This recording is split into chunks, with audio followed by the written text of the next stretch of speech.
What actually is a dissertation? And why does your idea about this determine whether you will be able to successfully submit your text at the end or not? Welcome PhD students, and welcome those of you who plan to be such. This session of the Lucky Scientist is dedicated to those of you who are in the early stages of their PhD project, and to those who are in the middle of it, but who currently struggle with it. So grab a glass of tea, have a seat, and let's look at it. I'd like to share 5 ideas about how to set up your project so that it becomes doable. One very widespread definition of a PhD is that it is a new and relevant contribution to the existing scientific knowledge. And that's quite valuable as a starting point. There are 2 filters inside that you want to have in mind when you think about your project. It needs to be new and it needs to be relevant. So that's actually a good starting point. And then there is the second thing that I had in mind when I did my PhD. You want to become the world-leading expert in this question or in this field. So this encourages you already to have a very precisely defined small field. Otherwise, you cannot be the world-leading expert, right? So think about this and mentally set up your project as a small, doable project. These 2 ideas are already quite valuable starting points. Now I'd like to share these 5 ideas with you. The first one is start with cTOC. What is cTOC? TQG. What does TQG stand for? Nothing fancy. It's quite natural. Start with having a sharply defined topic, with having a very clear research question, and with having a well-defined goal that you promise to your reader. So actually the set of 3 items is a funnel-shaped structure. It becomes more and more narrow. The topic already is kind of a very well-defined, small enough topic to be doable by one person. The research question gets much more specific. What actually is your research question? And then the goal is the promise, what you deliver to the reader within your text. So what are the elements in your written text that your reader will receive? That's the goal. So in my case, I did my PhD in computer science.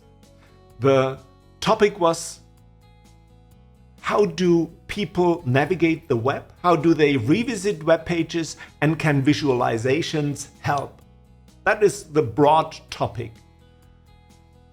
And then narrower, the research question was, what are current revisitation patterns of actual web users? And can one very specific visualization, a dynamic visualization of the user's path, help them to revisit web pages better than existing tools, like the back button or the history list? That was my research question. And then the promise to the reader, the goal that I had, was to analyze existing literature, to analyze current behavior of revisitation on the web, and to analyze my specific idea of this dynamic visualization of the user's path. So have a very well-defined set of 3 items here that narrow down what you want to promise to your reader. That's number 1. The second tip that I have for you is to focus on the cTOC. What actually is a cTOC? It stands for Commented Table of Content. It's about a 2 or 3 pages long document where you have titles of each of the chapters that you plan to deliver. Chapters and subchapters. So it contains all the headlines, all the titles of the chapters, but the C, the commented, means not only the titles are there, but also per chapter, you want to start a small list of bullet points of questions that should be answered within each chapter. So that means commented. So write down underneath each headline, underneath each title, write down a set of questions that you plan to answer or discuss within this chapter. And that can be very helpful later when you are going to write your thesis. Then your job is to just answer the given questions. And you want to deliver or create such a cTOC. My recommendation would be within the first 3 to 6 months. That's when you narrow down your tikuchi, and when you have a clear idea about your topic, and when you're ready to think already about the given structure of a written document. Even if you are writing it later, you want to start with this inner model of your thesis. Another helpful resource for me in my own project was given by John Chinneck. He's a former professor of computer science in the Carleton University in Ottawa in Canada. And I'm really thankful, Mr.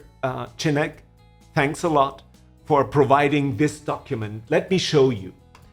You will find the link down below in the comments. It looks like this, and it provides a nice, very well-defined structure of a suggestion for a structure for a PhD thesis document. So that was really a helpful resource for me. I share it with you. Have a look at it if you feel it could be valuable for you. Another thing that is so widespread amongst PhD students is that they definitely want to do this big shot, that they want to follow Einstein. And my recommendation is don't. Don't try to do that. Limit your goals. Have a doable project. Become realistic. Or save the world later. So create a really doable, realistic project for now. The dissertation actually might be your worst piece of scientific text that you ever produce. Save good ideas for later. Have a notebook where you write down great, creative, world-saving ideas, but don't elaborate on them right now. Keep your topic small and doable. Don't follow Einstein. So that's rule number 3. One idea that is closely related to this is that you follow 3 major rules in order to get your PhD done. I was given these 3 rules in my own PhD project by a friend. Annette, I'm really grateful for these 3 rules. I want to share them with you. I want to pass them on to you as a gift. So what are these 3 rules to follow? First one.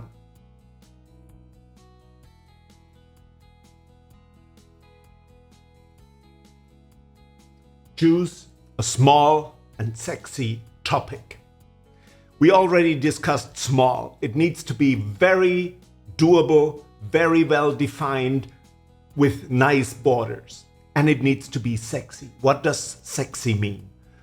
It should, or it needs to, motivate you as a person for 3, 4, 5, or even more years. Prepare for that. You need to be on fire. Nobody else is responsible for this. Not your supervisor, not your parents. It's just you. So choose your topic smartly.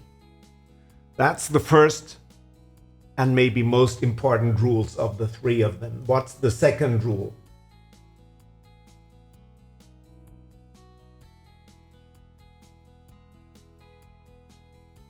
choose a small and sexy topic. Guess what? Rule number 3.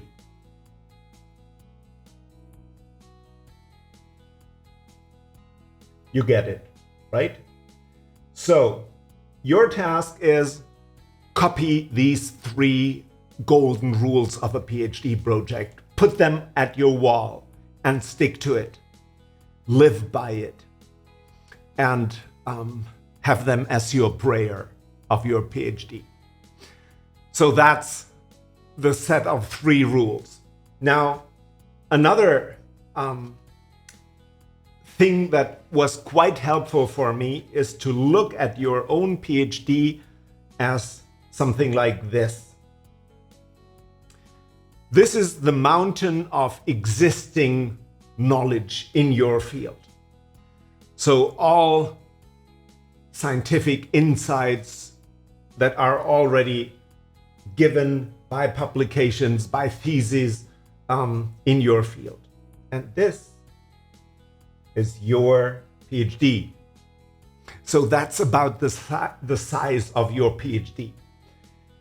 And then there are 2 aspects crucial.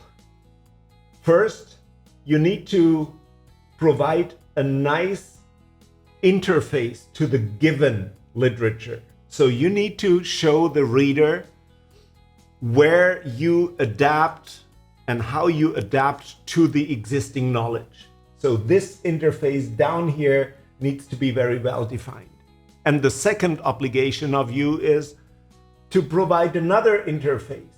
It's like a stone, a brick in a wall, so that upcoming researchers who succeed you are able to set their foot on top of your insights.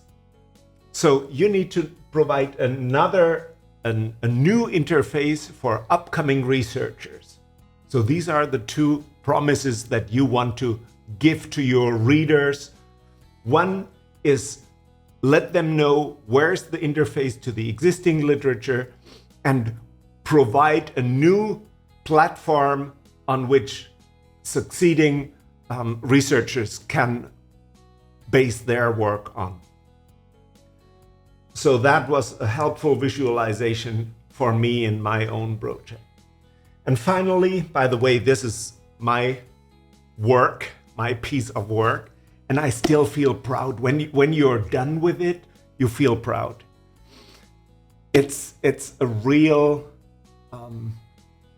it's a meaningful event to send it in, to let it go, to know you are done with it. These are 280 pages. I'm not proud of having written that many pages. Einstein's thesis was only 18 pages, right?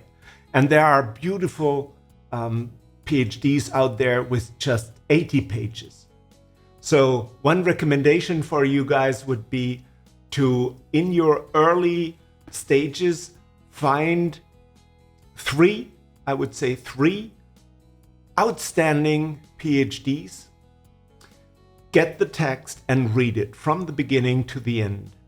So find best practice pieces, find role models.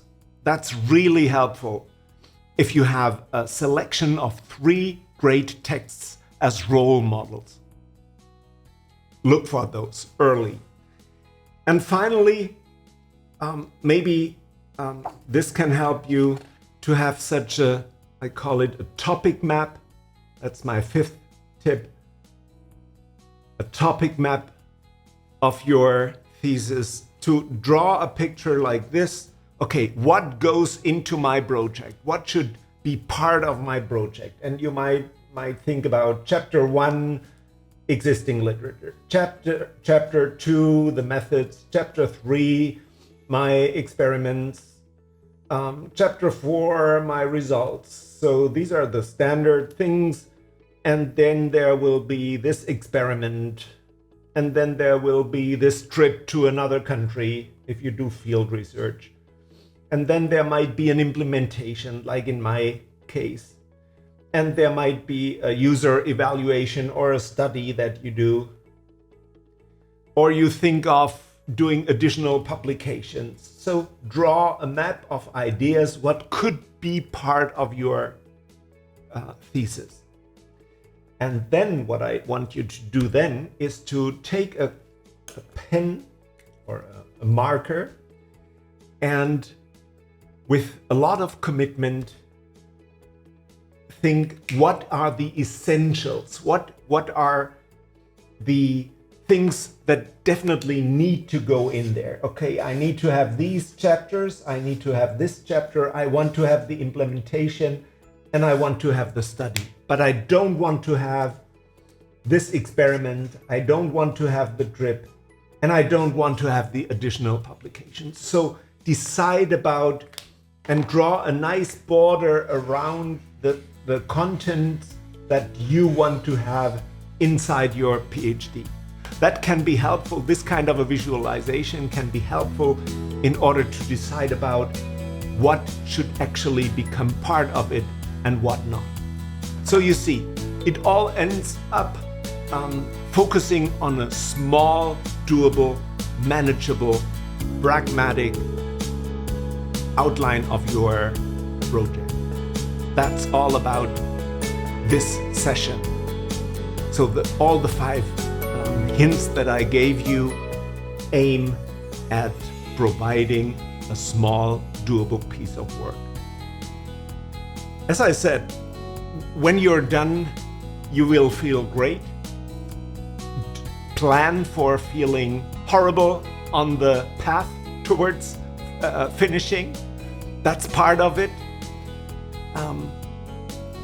And learn to nourish yourself. Don't rely on anybody else, not your supervisors, not your friends, not your parents. It's great if they are with you, it's great if they support you, but plan to do it, to be able to do it yourself, both content-wise but also emotionally.